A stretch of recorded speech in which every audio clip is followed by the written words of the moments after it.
आप पहचान नहीं पाते। हम सब भगवान को पाना चाहते हैं, उन्हें मंदिरों में ढूंढते हैं, तीर्थों में ढूंढते हैं, पूजा पाठ में ढूंढते हैं।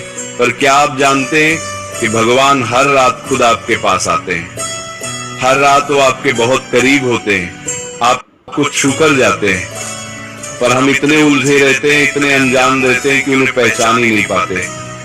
आज मैं आपको बताऊंगा कि भगवान हर रात किस तरह आपके पास आते हैं और आप उन्हें कैसे पहचान सकते हैं। पर एक बात पहले कह देता हूं, इसमें जो आखिरी बात है ना, वो सबसे गहरी है। उसे सुने बिना मत जाइएगा, तो ये सत्संग पूरा सुनिएगा। देखिए, सबसे पहले ये समझ लीजिए कि रात का समय इतना खास क्यों है। दिन भर हम संसार की भागदौड़ में उलझे रहते हैं। हमारा मन हजारों चिंताओं में, हजारों कामों में बंटा रहता है। पर जब रात आती है, जब सब शांत हो जाता है, तब हमारा मन भी धीरे धीरे शांत होने लगता है। और इसी शांति में भगवान हमारे पास आते हैं, क्योंकि भगवान शोर में नहीं, शांति में मिलते हैं। और रात की वो गहरी शांति उनसे मिलने का सबसे अच्छा समय होती है। समझिए एक बात, जब तालाब का पानी दिन भर हिलता रहता है तो उसमें कुछ साफ नहीं दिखता, पर रात को जब वो पानी पूरी तरह शांत हो जाता है, तब उसमें चांद और तारे साफ दिखने लगते हैं। हमारा मन भी दिन भर हिलता रहता है, इसलिए उसमें भगवान नहीं दिखते। पर रात को जब मन शांत होता है, तब भगवान की झलक उसमें साफ दिखने लगती है। तो आइए एक एक करके समझते हैं कि भगवान हर रात किस तरह आपके पास आते हैं। पर याद रखिए, आखिरी बात सबसे गहरी है। पहला तरीका यह है कि भगवान रात को आपकी थकान और चिंताओं को हर लेने आते हैं। देखिए, दिन भर हम कितना कुछ झेलते हैं, कितनी मेहनत, कितनी चिंताएं, कितना तनाव, और रात को जब हम सोने जाते हैं तो इस सबसे थक चुके होते हैं। पर सुबह जब हम उठते हैं तो हम फिर से तरोताजा होते हैं, हमारी थकान मिट चुकी होती है। क्या आपने कभी सोचा कि ये कैसे होता है? रात को नींद में भगवान चुपचाप आते हैं और आपकी सारी थकान, आपका सारा बोझ हर लेते हैं। समझिए, नींद अपने आप में भगवान का एक बहुत बड़ा वरदान है। ये वो समय है जब आपका शरीर और मन दोनों ठीक होते हैं, फिर से तैयार होते हैं। और ये सब अपने आप नहीं होता, ये भगवान की कृपा से होता है। वो हर रात आकर आपको एक नया दिन जीने के लिए तैयार करते हैं। तो जब आप रात को चैन की नींद सोते हैं और सुबह तरोताजा उठते हैं, तो समझिए कि भगवान रात को आपके पास आए थे और आपका बोझ हल्का कर गए। तो इस वरदान के लिए हर सुबह उनका धन्यवाद दीजिए। देखिए, जैसे एक माँ अपने सोए हुए बच्चे के सिरहाने आकर उसे प्यार से देखती है, उसकी चादर ठीक करती है, उसे सहलाती है, वैसे ही भगवान भी रात को आकर अपने सोए हुए बच्चों का ध्यान रखते हैं। बस बच्चा सोया होता है, इसलिए उसे पता नहीं चलता, पर माँ का प्यार हर रात उस पर बरसता रहता है। पर यह तो पहला तरीका था। दूसरा इससे भी गहरा है, ध्यान से सुनिए। दूसरा तरीका यह है कि भगवान रात को सपनों के जरिए आपको कुछ संकेत देते हैं। देखिए, कई बार रात को हमें कुछ ऐसे सपने आते हैं जो हमें कुछ बताना चाहते हैं। कभी कोई सपना हमें किसी बात की चेतावनी देता है, कभी कोई सपना हमें कोई रास्ता दिखाता है, कभी कोई सपना हमें एक शांति, एक उम्मीद दे जाता है। ये सपने कई बार भगवान की ओर से होते हैं, जो रात की शांति में हमसे बात करते हैं। समझिए, दिन में तो हमारा मन इतना व्यस्त रहता है कि भगवान की बात हम तक पहुंच नहीं पाती, पर रात को नींद में जब हमारा मन शांत होता है, तब भगवान सपनों के जरिए हमसे संवाद कर पाते हैं। तो जब आपको कोई ऐसा सपना आए जो आपको कुछ अच्छा संदेश दे, कोई शांति दे या कोई सही रास्ता दिखाए, तो उसे सिर्फ एक सपना मत समझिए। हो सकता है वो भगवान की ओर से एक संकेत हो। पर यहाँ एक बात समझ लीजिए, हर सपने को भगवान का संकेत मत मान लीजिए और ना ही सपनों के पीछे भागिए। इसमें कोई अंधविश्वास मत पालिए। बस इतना समझिए कि रात की शांति में भगवान कई तरह से हमसे जुड़ने की कोशिश करते हैं। हमें बस अपना मन शांत और साफ रखना है ताकि उनकी बात हम तक पहुंच सके। अब तीसरा तरीका समझिए, पर मैं फिर कहूंगा आखिरी बात सबसे गहरी है, पर पहले तीसरा समझिए। तीसरा तरीका यह है कि भगवान रात के सन्नाटे में आपके मन में आते हैं और आपको आपके सवालों के जवाब देते हैं। देखिए, कई बार ऐसा होता है कि दिन भर हम किसी समस्या में उलझे रहते हैं, कोई हल नहीं मिलता, पर रात को जब हम शांति से लेटते हैं तब अचानक हमें उस समस्या का हल सूझ जाता है, कोई रास्ता दिख जाता है। ये कोई संयोग नहीं होता, ये भगवान होते हैं जो रात के सन्नाटे में आपके मन में आकर आपको रास्ता दिखाते हैं। समझिए, रात का सन्नाटा भगवान से बात करने का सबसे अच्छा समय है। जब सब सो जाते हैं, जब चारों ओर शांति होती है, तब अगर आप कुछ देर शांति से बैठकर या लेटकर भगवान को याद करें, उनसे अपने मन की बात कहें, तो जरूर सुनते हैं। और कई बार उसी रात या अगली सुबह आपको उसका जवाब मिल जाता है।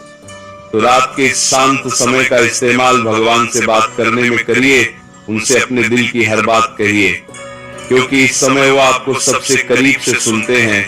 देखिए, दिन के उजाले में, शोर में हमें तारे नहीं दिखते, पर रात के अंधेरे में, सन्नाटे में वही तारे साफ चमकते दिखाई देते हैं। भगवान भी ऐसे ही हैं। दिन की भागदौड़ में हम उन्हें महसूस नहीं कर पाते, पर रात के सन्नाटे में अगर हम शांत होकर उन्हें ढूंढें तो वो हमें साफ महसूस होते हैं। तो रात के इस सन्नाटे को बर्बाद मत करिए, इसका इस्तेमाल भगवान से जुड़ने में करिए। अब आ गई वो आखिरी और सबसे गहरी बात, जिसका मैं शुरू से जिक्र कर रहा था। ध्यान से सुनिएगा, क्योंकि यह वो बात है जो आपकी भगवान को पाने की पूरी समझ बदल देगी। आखिरी और सबसे गहरी बात यह है कि भगवान सिर्फ रात को बाहर से नहीं आते, बल्कि वो हर पल आपके भीतर ही रहते हैं। देखिए, हम सोचते हैं कि भगवान कहीं बाहर से आते हैं, पर सच ये है कि वो कहीं से आते ही नहीं, क्योंकि वो तो पहले से ही आपके भीतर, आपके हृदय में बैठे हैं। रात की शांति बस वो समय है जब हम उन्हें भीतर महसूस कर पाते हैं, क्योंकि तब बाहर का शोर बंद हो जाता है। समझिए, सबसे गहरी बात क्यों है। हम जीवन भर भगवान को बाहर ढूंढते रहते हैं, मंदिरों में, तीर्थों में, पर वो तो हमारे अपने भीतर हैं, हमारी हर सांस में है, हमारी हर धड़कन में है। बस हम बाहर के शोर में, संसार की भागदौड़ में अपने भीतर बैठे भगवान को भूल जाते हैं। और रात को जब सब शांत होता है, तब हमें मौका मिलता है कि हम भीतर मुड़ें और अपने हृदय में बैठे उन भगवान को पहचाने। तो रात को बाहर मत देखिए, अपने भीतर देखिए, क्योंकि जिसे आप ढूंढ रहे हैं वो वही है। देखिए, एक कस्तूरी मृग होता है जिसकी अपनी नाभि में ही कस्तूरी की प्यारी खुशबू होती है, पर वो उस खुशबू को बाहर ढूंढता रहता है, जंगल जंगल भटकता रहता है। उसे पता ही नहीं होता कि जो वो ढूंढ रहा है वो उसके अपने भीतर है। हम भी उस मृग की तरह हैं, भगवान हमारे भीतर हैं और हम उन्हें बाहर ढूंढते भटकते रहते हैं।